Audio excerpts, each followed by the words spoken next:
stand with us, we're going to start with a song called One Thing Remains.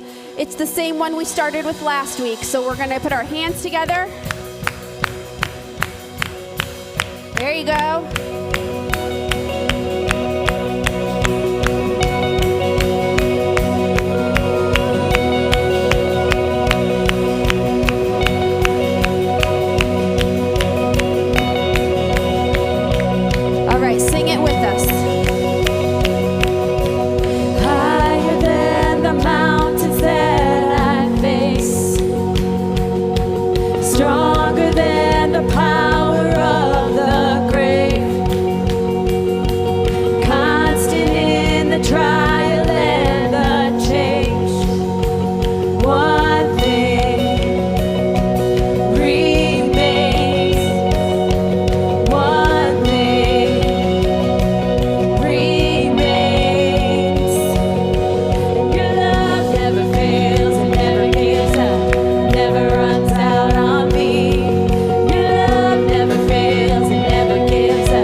And have a seat, everyone. Good morning.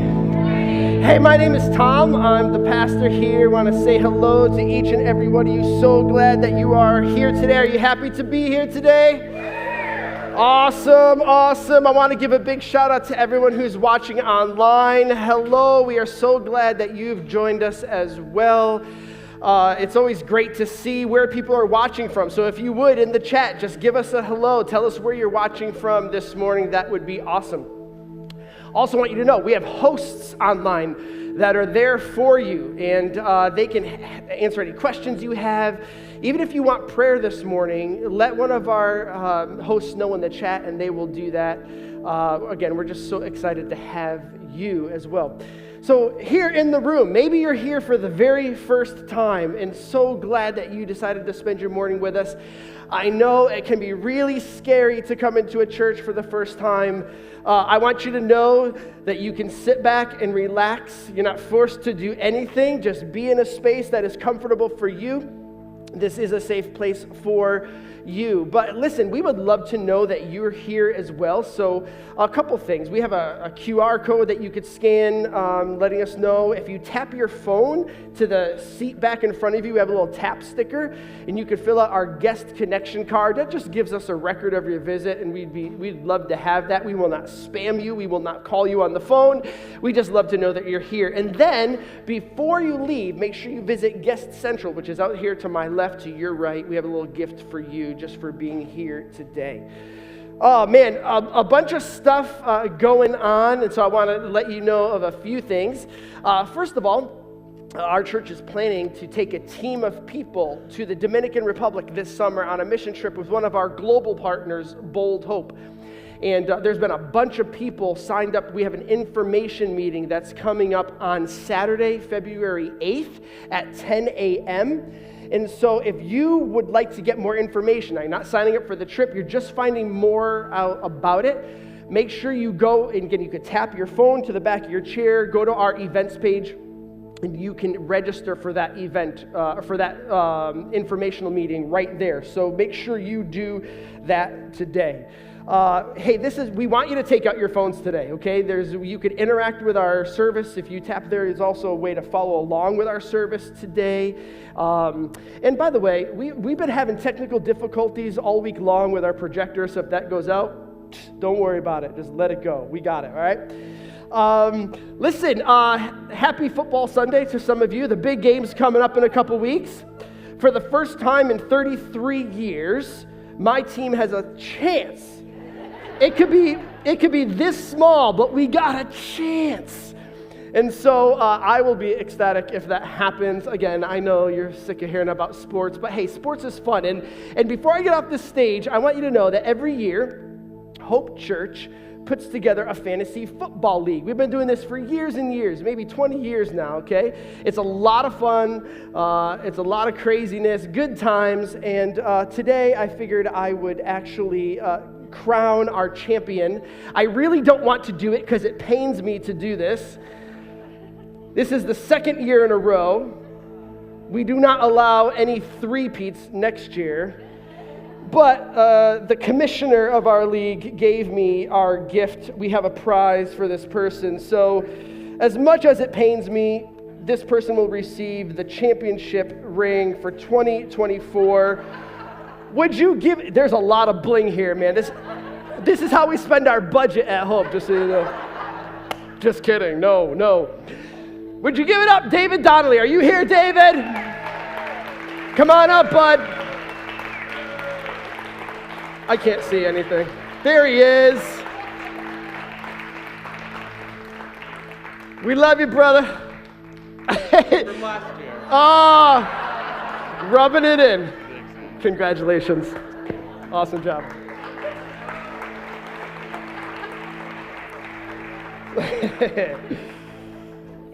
We do like to have fun. It's okay to have fun, okay? I want you to know that about Hope Church. Listen, we are going to be real here.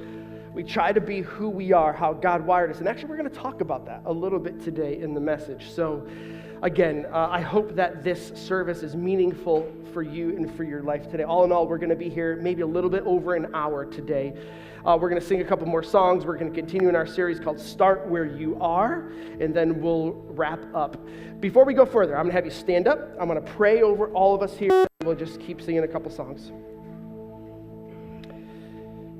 Dear Lord, thank you for this morning, this chilly morning, that we have to just be in this place with people all around us that we know got to just trying their best.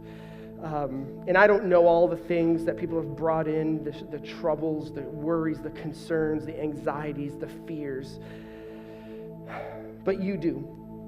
And I pray that you would meet people exactly where they need to be met this morning. And maybe in something that we say, and something that we sing, that you will speak through that. And so that's my prayer. I thank you for every person in this room, every person watching online, God, that they would feel your presence, and that they would move one step closer towards you today. In Jesus' name, amen.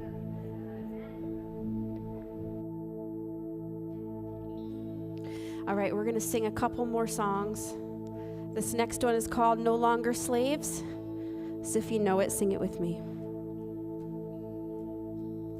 And you unravel me with a melody, and you surround me with a song of deliverance from my enemies, till all my fears are gone. I'm no longer a slave to fear. I am a child of God. I'm no longer a slave to fear. I am a child of God.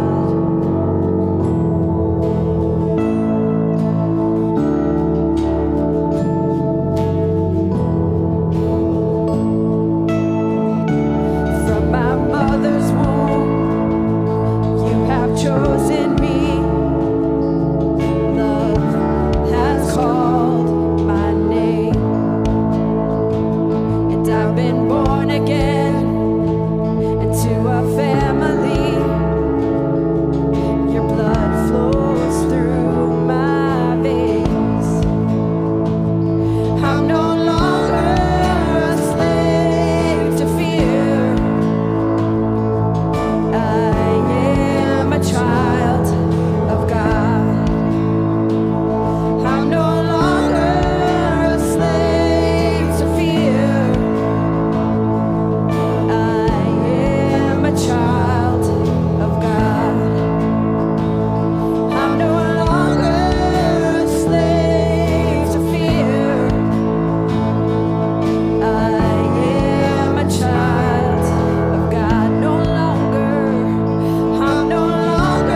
forget.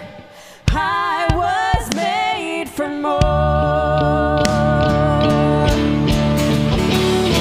So why would I make a bed in my shame when the fountain of grace is running my way? I know I am yours, and I was made for more.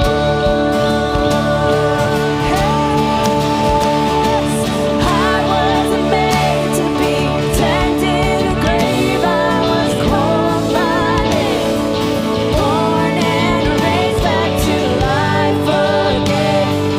I was made for more. So why would I make a bed in my shame when the fountain of grace is running my way? I know I am yours, and I was made for more. I wasn't made to be dead in a grave. I was called by name, born and raised back to life again. I was made for more. Yeah, sing that out. So why would I make a bed in my shame when the fountain of grace is running my way? I know I am yours, and I was made for more.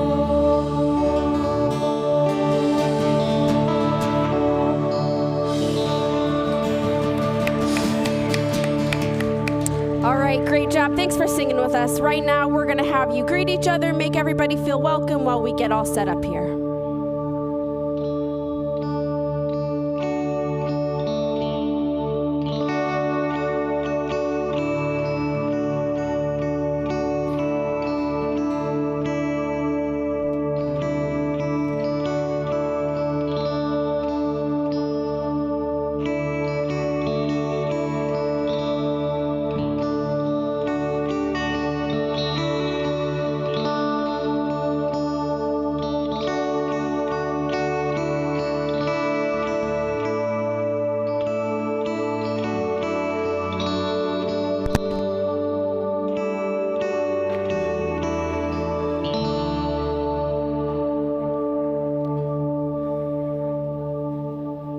Hey, I got to give you guys props, man. That's the loudest I've heard this church sing in a while. And that's good. That's really good. Hey, let's just not hold back, all right? And I love being able to worship with these guys every single week. We are blessed at this church, I will say that for sure. They're good. Also, we are packed out again, so if you see people looking for seats, please be aware of that and kind of push in so that people coming in can have those end seats. I'm getting tired of saying that, so we might have to do something about that soon. But anyway, that's not for now. I have a confession to make as I start, and it's important, and I don't want you to judge me. I never wanted to be a pastor. It's true. And I always knew, like you, God gave me gifts and talents and abilities. And the way I reasoned when I was younger was, hey, I know I have something to give to someone or somewhere. And if God is the most important thing, if he did all this for me, like I want to use it for him in some way, but not as a pastor. I grew up in church. I had seen kind of the good, the bad, the ugly. It was not for me. I had kind of different plan, different, ideas for that. I will say, for as long as I can remember as well, kind of my heart has been for like people who, are underdogs, overlooked, skeptical about God, religion, all that kind of stuff, concept of God. People struggle with that. People struggle with the idea of church. Maybe struggle with the idea that maybe they're too far gone for God to want them. And I've always felt, a call and a drawing towards those people. But I've always been a part of me. People who were different, maybe who felt misunderstood. I love underdogs, and again, that might explain why I'm a Commanders fan. I don't know. Never was about the Cowboys and Yankees, you bandwagon people, you. Front runners. Now, you could say that about Taylor Swift. Now, I always liked Taylor Swift, so maybe you could call me a front runner with that. For as long as I remember her, I always thought she was doing some cool stuff. But anyway, I just never thought for me that the best way to connect with the people I felt drawn to was through church, because kind of built into church are these ideas, maybe these restrictions, this limitation. And most people in our day and age and culture have a real problem with even stepping into a church. And then one day, I got this call from the church I grew up with, and they asked me to be the youth pastor. And I said, no, not going to do that. Now, let me be clear. That was nothing against teenagers. I love teenagers. I love our teenagers. I love the stage of life you guys are in. I love connecting with youth. I love the idea of influencing a group of people that a lot of people don't give credit to, maybe look down upon, maybe misjudge. Again, that kind of is my whole thing. Maybe our underdogs. Be a cheerleader for them, but I just didn't want to do that in a church. And frankly, though, as I sat and considered my no, I realized I wasn't really on much of a job path as it was anyway. So the more I thought about it, I'm like, well, hey, I kind of grew up in church. I get how it works. I'll do it. I'll try this for a season. And then when I started in youth ministry, I kind of fell in love with it. And I said to myself, I could do this for the rest of my life. And that is eventually what ended up bringing me to East Hampton a few years later, hired me as the youth pastor. And then I turned 30, and I realized I'd never in my life wanted to do an all-night activity again. Like, all-nighters are not for me. I distinctly remember a bus ride back at like 6 a.m. that was like hell on earth for me. And I just said, nope, I got to get out. I also realized this, though. I realized that my skill set was more behind the scenes. I love setting environments. I love helping people, that could be the front people. Like, I'll just get it all ready for them to do their thing. And so I stepped into a role of the executive pastor here, and again, fell in love with it and thought I would do that for the rest of my life. And then 5 years ago, the world turned upside down. And here I find myself as a teaching pastor here at Hope. And I got to say, I'm entering year 5, and it's something I never thought I would do. I never wanted to do. Frankly, I don't even know if I'm that good at speaking, so I still struggle with that, okay? I'm just being brutally honest here, but here I am in my 26th year of being employed as a church by a pastor, which I said I would never do, something I never wanted in the first place. And I share that with you to say that my journey, maybe like some of yours, it was simply one of starting where I was. And God kind of took it from there. I still feel as unqualified as anyone ever to do this. I don't have a seminary degree. I don't look or fit the mold of a pastor, probably. I am unqualified in so many ways. And yet, here's the thing. God has a way of taking unqualified people and qualifying them for his purposes. He just does. There's this statement I heard before: God doesn't call the qualified, he qualifies the called.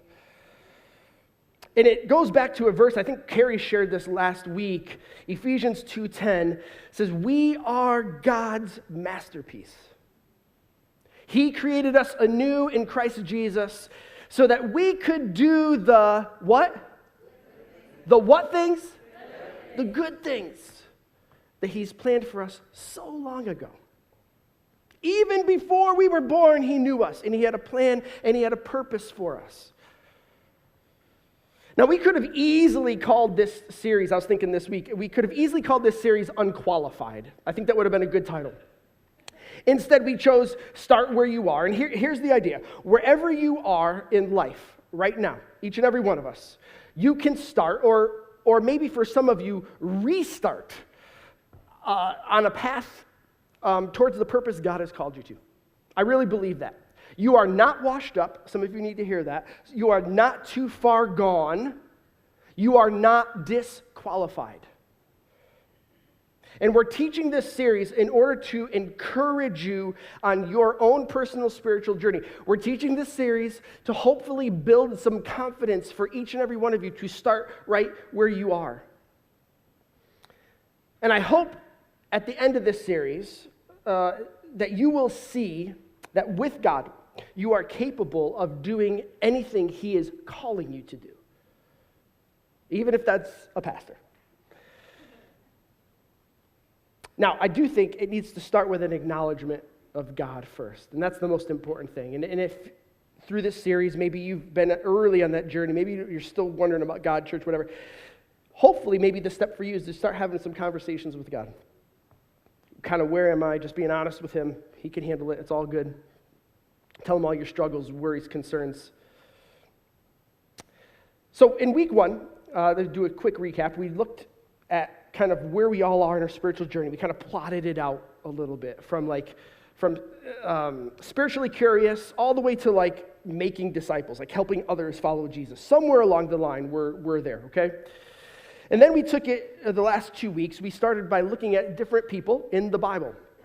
And again, hopefully, one of our goals with this series is for you to get more concept and idea about how characters and stories fit in through the Bible too, okay? So that's really intentional. But we looked at David. We looked at Esther. I would encourage you to go back and watch those or listen to the podcast. And we're taking principles from their lives that hopefully will be able to help you in your spiritual journey. And it's been cool to hear some of your guys' feedback on that. And so today, we're going to continue this series, and we're going to look at a third Bible character, Bible story, however you want to say it. All right? Sound good?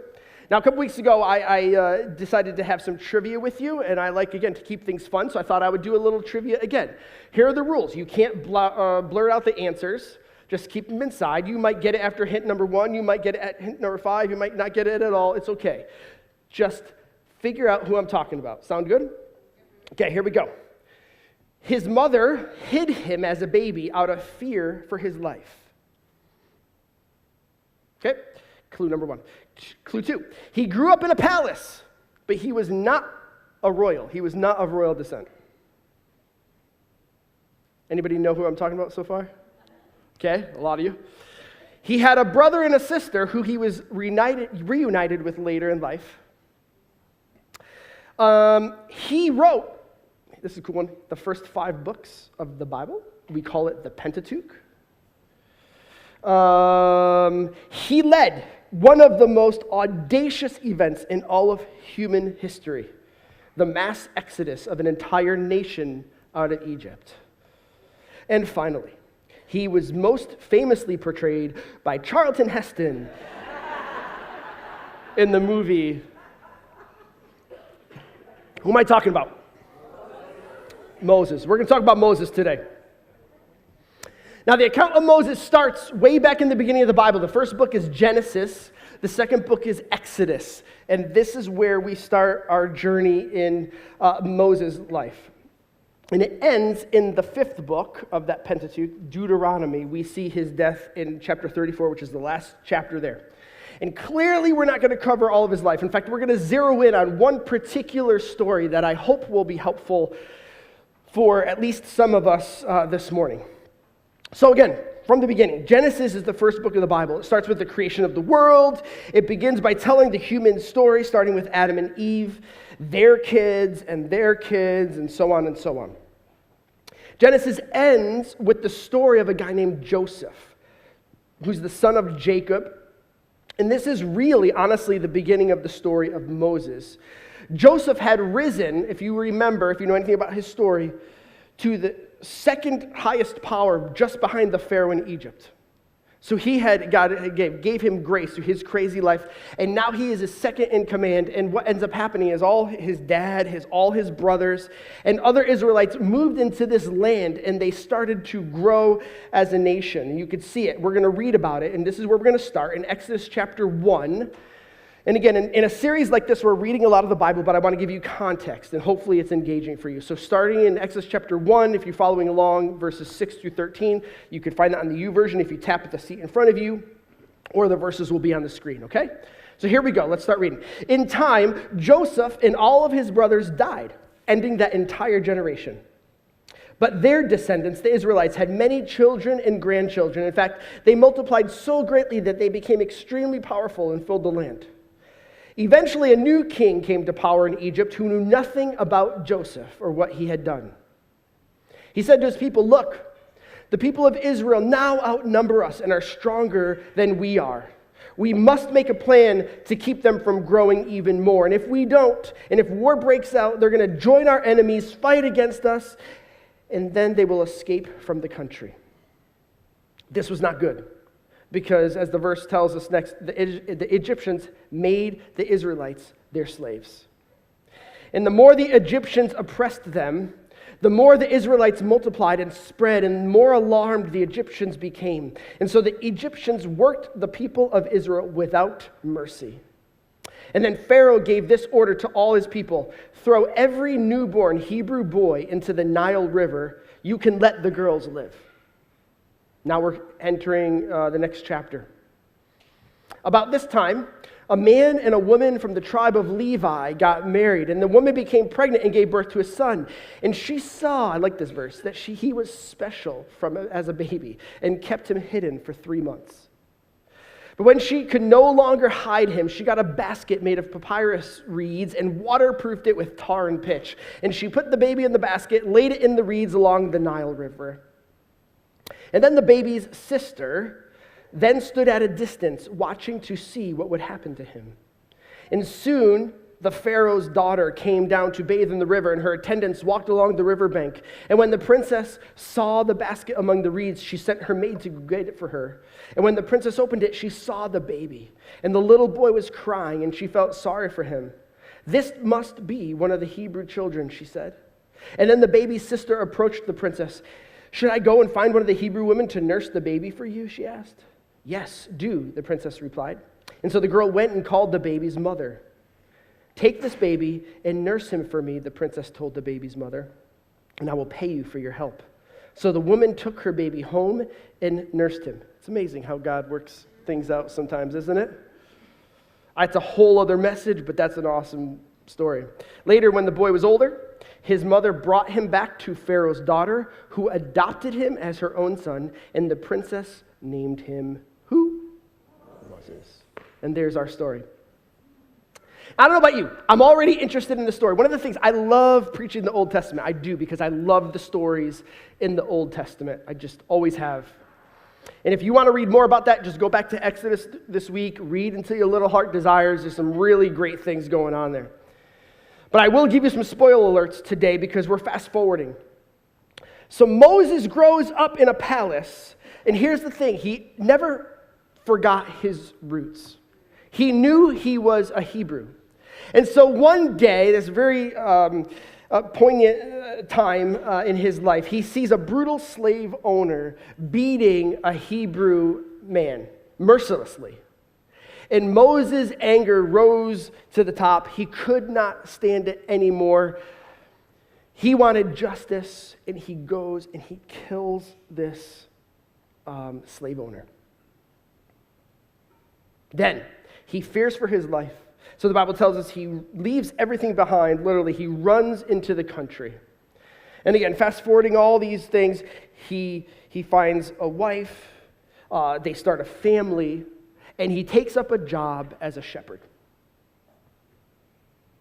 Now, it seems like he could live all the rest of his days like this, kind of like my story. Like, he's cruising.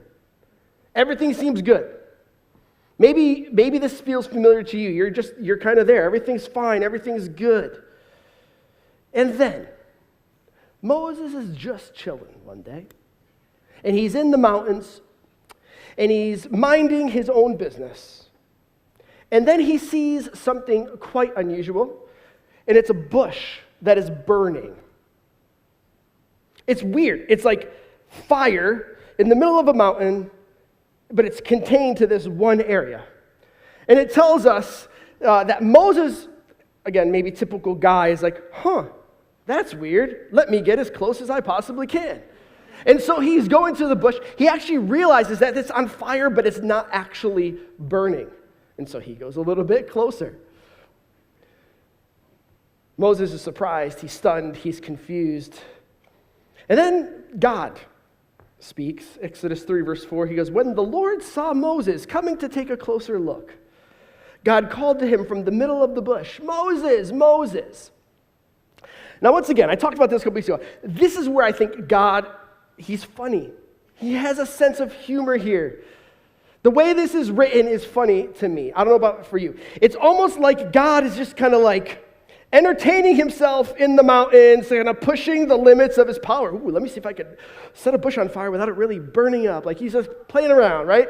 Because he's God and he could do that. He's not destroying anything. He's just pushing the limits. And then he casually sees this guy coming toward it. And he's like, hey, come on, see what I'm doing over here. Oh, and by the way, take off your shoes because if you come close with your shoes on, you're going to die. That's what he says. It's crazy. But this is where we are going to find our first lesson today. I'm going to pick up the story in verse 7 of that chapter. So God is talking to him now, this crazy moment, and the Lord says to him, I have certainly seen the oppression of my people in Egypt. I've heard their cries of distress because of their harsh slave drivers. And yes, I am aware of their suffering. So I've come down to rescue them from the power of the Egyptians and lead them out of Egypt into their own fertile and spacious land. It's a land that flows with milk and honey. It has everything they want. Look, the cry of the people of Israel has reached me, and I have seen how harshly the Egyptians abuse them. Now go, because I am sending you, Moses, to Pharaoh, and you're going to be the one to lead my people out of Egypt. If you take your notes, it will also be on the screen. Here's lesson 1 today for all of you.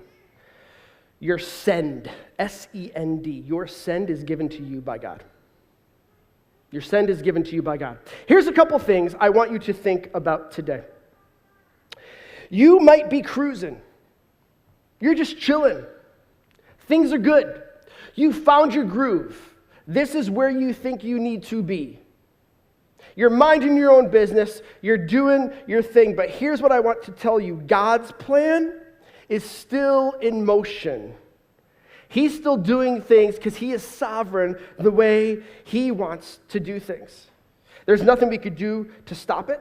He's totally in control. And even if you are minding your own business, God has this unusual way, right, of catching our attention sometimes. Now, you may, your call may come in an unusual way, and that's kind of what I'm saying. Your call, whatever it might be, the purpose God has for you, it might be in a very unusual, strange, different moment. Maybe God's going to get your attention in the middle of the strangest circumstances where you would least expect him. And God does still speak sometimes, all the time, but many times we're missing it because we're not really paying attention. And sometimes it might take that burning bush for us to get a little bit closer. And I don't want us to ignore the unusual, the different circumstances in our life that God might be trying to get your attention. And then when we hear him, then it comes to the next level. It's like, are we going to say yes to the send, to the call that God has for us? Now, again, in case you have this idea that the Bible people were superheroes, let me tell you something here. Moses, like Tom, says, nope, not doing it. Not doing it, God. Verse 11, Moses protested. He says, I don't have the ability. I'm a nobody. He actually says, who am I, God? Who am I? I'm not a leader. In fact, I like my alone time in the desert without my wife and kids. Thank you very much. And God says, you know what? Don't worry about it. I'm going to be with you. Then it says, but Moses protested again. He says, all the skeptics out there are going to just destroy me. They're going to think I'm crazy. What are you doing? Coming into the Pharaoh saying, let all the Egyptians go. Who do they, like, come on, really? And God told you to do that? And that's what God says. He goes, just say that it's me who sent you. Say it's me who sent you. You don't have to do anything else. You don't have to convince them. You don't have to give them the 1, 2s, and 3s. He actually says, I'm going to show them. I'll show them. And the next protest, this is number 3 now if you're paying attention, leads me to lesson 2. Listen to what he says. He goes, the Lord asks him, what is that in your hand? A shepherd's staff, Moses said. He says, throw it on the ground. And the Lord told him to do that. So Moses threw down the staff, and it turned into a snake. Now, we're not one of those churches.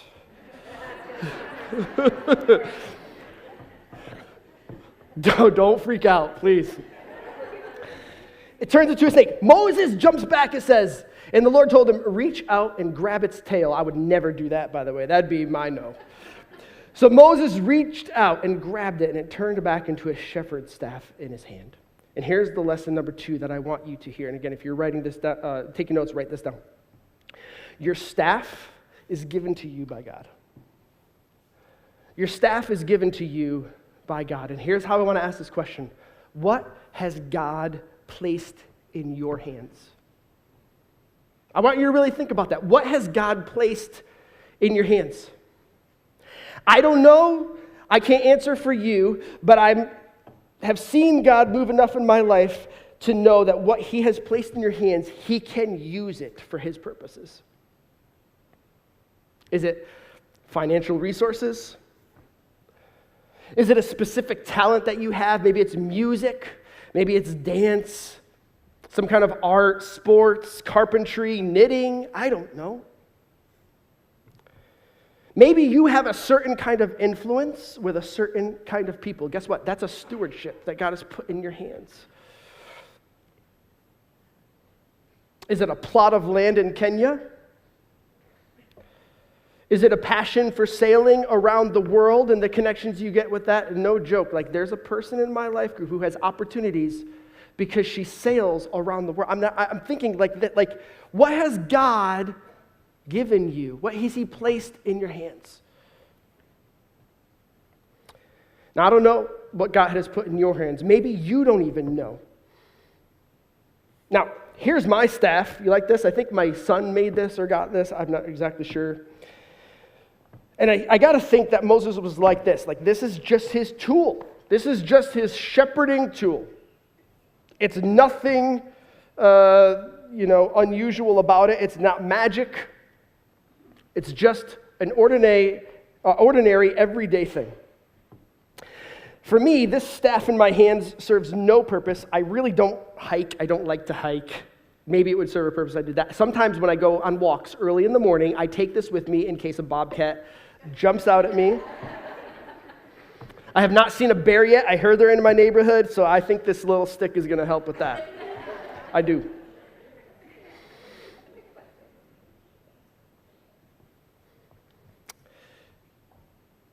So it served a practical purpose for him. But if you read the story of Moses, and I find this fascinating, if you read the story of Moses, this simple tool that he had in his hands becomes a central figure in his story. It's remarkable. Here's what it did. We already saw that it turned into a snake. This staff later on made water come out of a rock when he hit it. This staff later on gives the Israelites defeat over an enemy. And this staff, maybe most remarkably of all, literally parted a sea so that a nation of people can get through it. The point is, what has God put in your hands? As you go out on your journey, as you start where you are, maybe that's a question you need to ask yourself today. This is what I have. How do you want to use it, God? I think there's a final lesson for today. So far, Moses has protested 3 times, and he's not done. The next protest we're going to read about This is verse 10. It says, Moses pleaded with the Lord, "O Lord, I am not very good with words. I never have been, and I'm not now, even though you have spoken to me. I get tongue-tied, and my words get tangled." Does anybody feel Moses on this? Like, this is a very real thing. He has a phobia, maybe, in some ways. He's got a legitimate physical deficiency that scares him. He is not the person for this job. He has a speech impediment. He has a stutter. How is this guy supposed to go before Pharaoh and be a mouthpiece for God and speak when he gets so nervous, or he has this speech impediment that doesn't even allow him to speak clearly? It's a very real thing.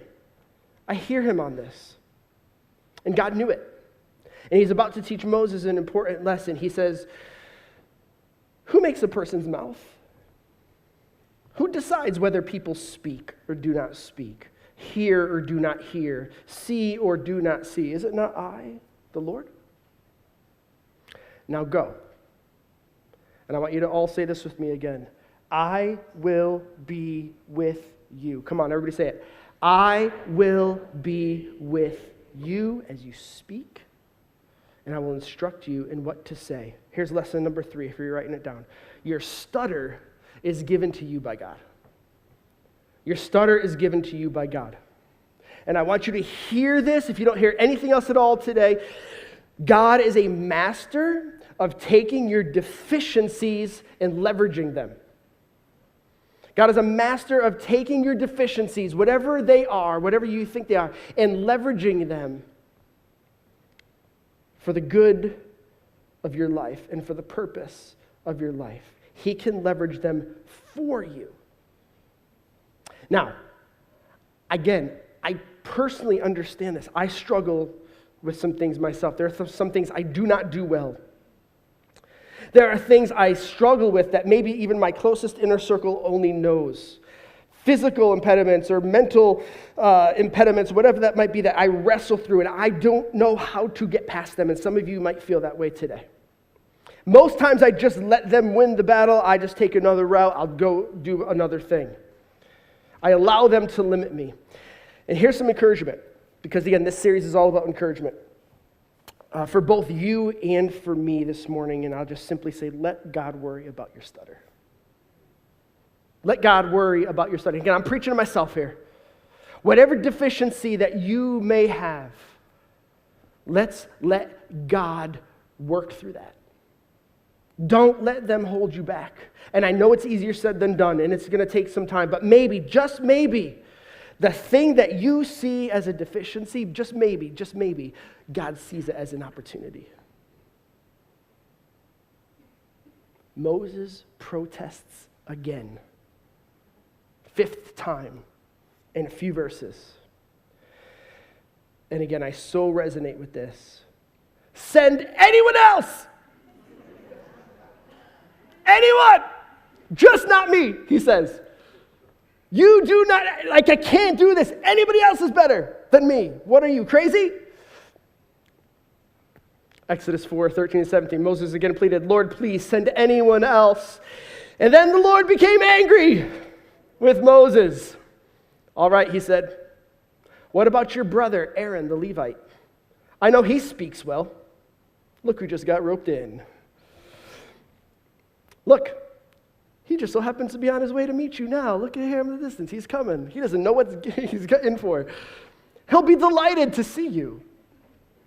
Listen. God knows exactly what you need, or maybe I should say God knows exactly who you need in your life to help you along the way. In the deficiency, through the deficiencies that you think you have in order to accomplish the purpose that God has given in your life, because he's placed certain things in your hands. He's given you a certain send. He's given you a certain call, and he's going to help bring people along the way to help you get there. Does this make sense? My goodness. Talk to him, Aaron, he's saying to Moses, and put the words in his mouth. And I will be with both of you as you speak, God says, and I'm going to instruct you both in what to do. Aaron will be the spokesman to the people. He'll be your mouthpiece, and you will stand in the place of God for him, telling him what to say. Take your shepherd's staff with you and use it to perform miraculous signs that I have shown you. I'm wrapping up here. But again, I hope this is as clear and as encouraging to you as it was to me. It's like I need to tell the story. Someone in here needs to hear it. Number one, God gives you your send. Number two, God gives you your staff. Take what's in your hands. And number three, he gives you your stutter. And he wants to leverage it. It's all given to you by God. As I end today, I want to show you something really cool. When I was reading the very first passage, that longer passage, kind of setting up the story, there's a verse or a part of a verse that I actually skipped, and I skipped it on purpose because I wanted to come back to it in the end, and I want you to see what happens here. So we're back in Exodus chapter 2. We went backwards. The princess takes him out of the water, verse 10, and she named him Moses because I lifted him out of the water. Back in those days, names meant something. And if you look at the name of Moses, this is what it means. It means to be drawn up or to be lifted out. And so I would just say, I looked at this and I'm like, man, what has God drawn you up for? What has God lifted you out of in order to be able to do what he's called you to do for his purposes, right? What has God lifted you out of? What has he lifted you up for? I said it in the beginning. Following Jesus is really a call for the unqualified. My story is different from your story. I had no idea what God had in store for me. I still question it to this day. It is not my plan. And by the way, I have no idea what God is drawing up for me next. Moses didn't either. Moses didn't aspire to be the leader of one of the greatest events in all of history. All he did was find himself in a crazy place in a crazy time. And even though he dragged his feet all the way and he stuttered his way through it, God used him to deliver a nation.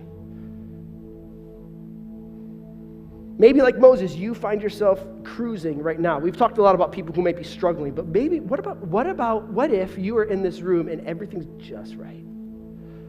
You got the job you wanted, you got the promotion that you wanted,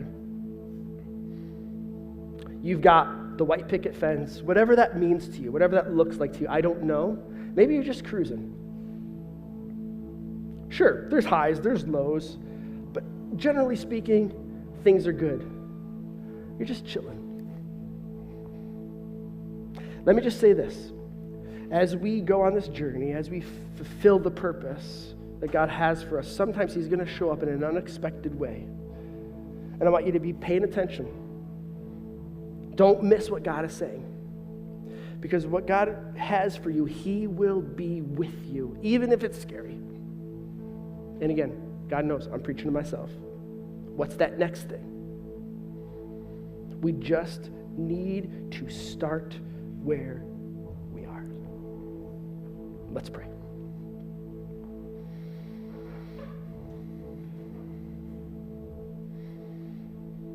God, thank you for the promise that you will never leave us or forsake us. God, if we find ourselves far from you, chances are it's probably us veering off and doing our own thing, and you will wait patiently until you need to get our attention. God, may we have the ears and the eyes to see that today. I pray for every person in this room that we could see that we would be tuned into that.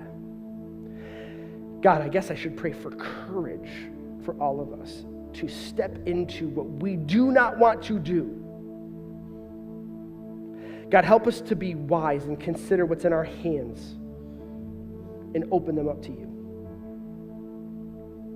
And as we do it, May we find people in our lives, around us, maybe in this room, maybe the person sitting next to us or in front of us, whatever, that we can walk through it with us.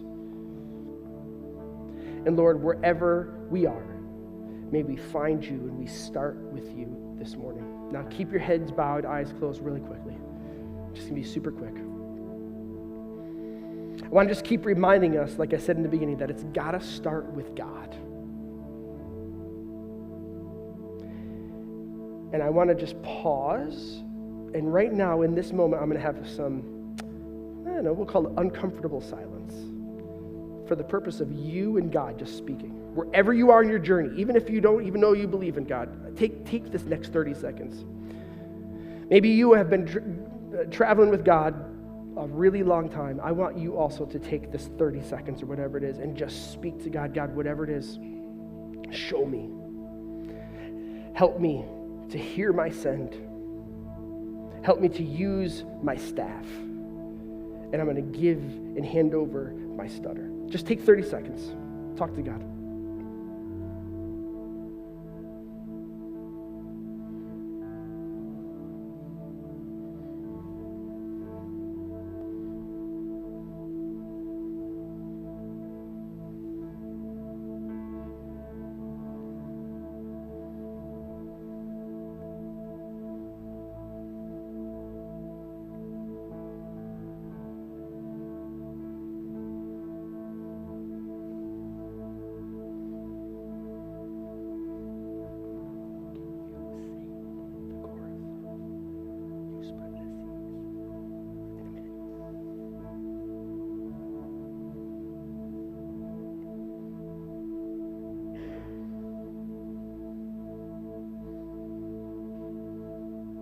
Maybe just stay in this moment. I'm going to have Leanne sing the bridge of a song we sang earlier. Just listen to the words.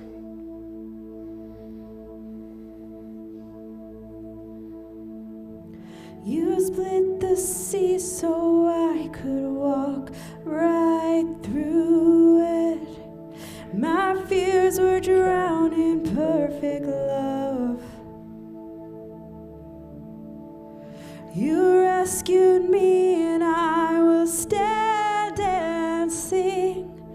I am a child of God. You want to sing that with her? Come on. You split the sea so I could walk right through it. And my fears were drowned in perfect love. You rescued me and I will stand and sing. I am a child. I know it's weird. Come on, let's stand up. Let's sing it again. You split the sea. You split the sea so I could walk right through it.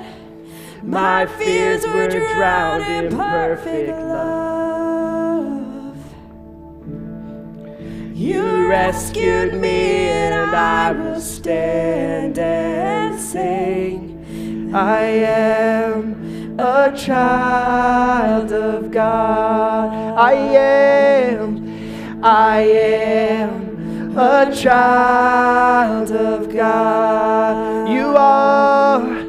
I am a child of God. Oh, I am a child of God. Lord, I pray that we would lean into that this week. Wherever we feel deficient, wherever we're unsure, help us to just be reminded of the fact that you have split the sea. You have that power, and you will show us what to do because we are your children and you love us. God, thank you for this opportunity today. In Jesus' name, amen. Man, it's been good to have all you guys here in church this weekend. I'm going to make this super quick. Your kids will be ready for you, so go grab them. We love them, but you should take them with you. Also, take some coffee on your way home. That would be great. If you have some prayer that you would like, if you want somebody to pray with you, we have people who are here that will do that. That's just a blessing for us every week. If this is your church, We rely on your gifts. So please, go to cthope.online.church, tap that sticker on the back, give to Hope today. And then finally, let me just say one last thing.